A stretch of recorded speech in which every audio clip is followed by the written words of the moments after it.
Human geography is a major field of geography that is centrally concerned with the ways in which place, space, and environment are both the condition and in part the consequence of human activities. Human geography is linked to many changes that are happening in the world, such as the growing number of mental health cases, changes that have occurred due to the COVID-19 pandemic, as well as climate change, which is affecting people around the world. Spirituality is also linked to human geography, as place, space, and the environment can impact where people find spirituality.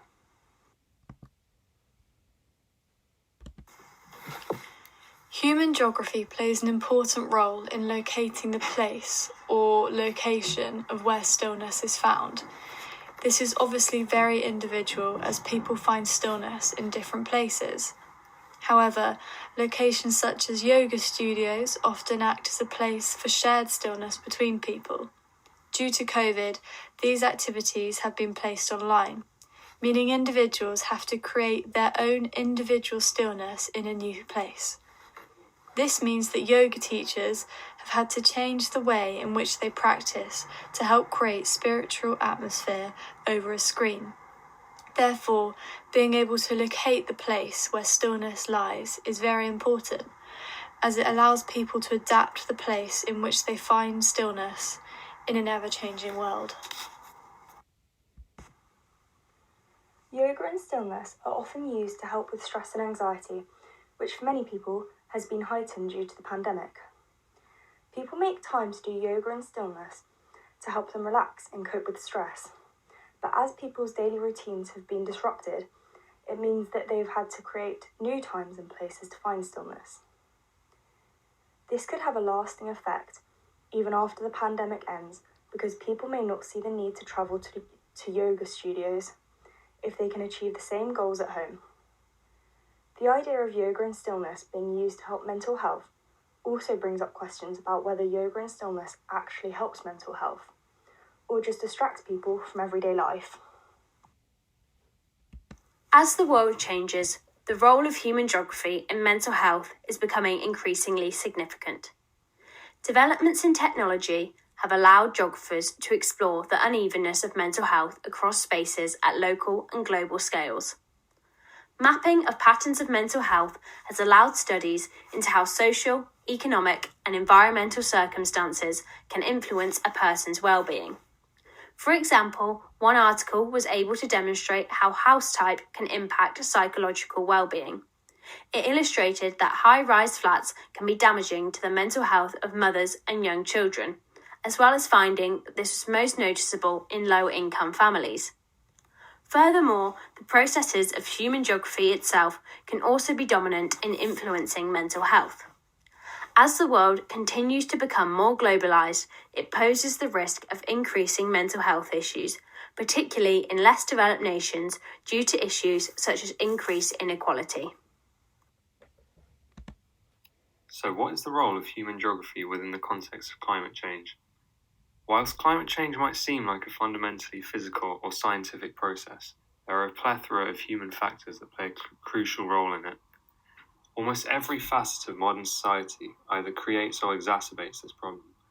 For example, transport, industry, utilities, and agriculture, just to name a few. Not only are humans impacting climate change is also impacting our diverse society in numerous and unequal ways. Thus, our approach to climate change must not only be scientific, but also be supplemented by human geography through examining economic, political, and cultural factors. The image on the right shows an example of such an approach, with ex-US President Barack Obama speaking at the 2015 Paris Climate Accords, which was signed by 195 countries, showing an unprecedented level of global cooperation.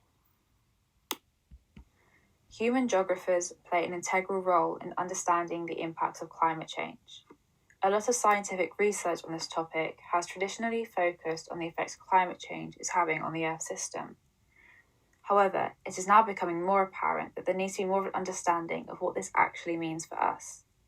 Human geographers are able to provide this with their unique set of skills, which include considerations of the vast social, political, and economic impacts of climate change. Not only this, but human geographers are also able to identify the unevenness of these impacts. A lot of research has shown that injustice is created by climate change. It is those who contribute the least to these changes in our environment who suffer the most, and this only leads to an exacerbation of inequalities both regionally and globally. And human geographers are able to do more than just bring this inequality to attention.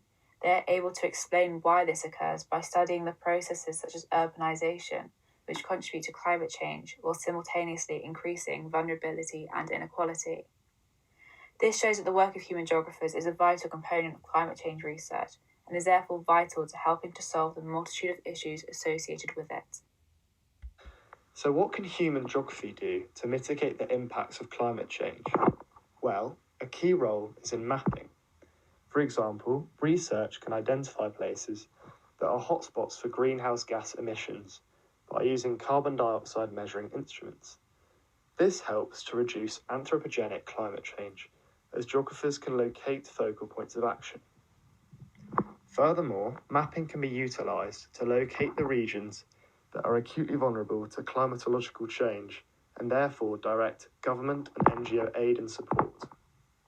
Secondly, human geographers can identify the cause behind greenhouse gas producing activities to find solutions. Research can understand the behaviours that cause these activities and work out whether alternative energies are socially viable. For example, in transitioning from using cars to bikes, there is a clear issue of distance decay. Additionally, human geography must find the economic limitations of renewable energies as the cost of their usage and implementation are currently high. This is done in the hope of increasing their usage and thereby mitigating climate change. As Wang et al. Research stresses, this can be done by governments subsidising alternative energies such as solar energy. Lastly, I will conclude by summarising the presentation into the 5 key roles of human geography in a changing world. Firstly, we have understanding the idea of place in human geography as being highly significant, as yoga is an important part of many people's daily lives and will continue to be in the future, either at home or in a yoga studio. It is clear that the pandemic has altered the places yoga and stillness are found, and these places will continue to change. Furthermore, human geography will greatly influence mental health in the changing world, as it will both assist research of the issue, as well as explain how increasing globalisation will impact the prevalence of mental health issues in the future. Thirdly, looking at the global climate crises, human geography exposes a need for a multifaceted approach to solving climate change. Additionally, human geographers can significantly contribute to climate change research by bringing attention to the complex social impacts that the process can have. This means that meaningful change can be made as our world changes. Finally, human geography has a key role in mitigating the impacts of climate change via the use of mapping and increasing the understanding of socio-economic causes to find solutions to social behaviours and economic limitations. Finally, I'd like to make a special thanks to Dr. Jen Lee for providing us with a highly insightful interview, and thank you very much for listening.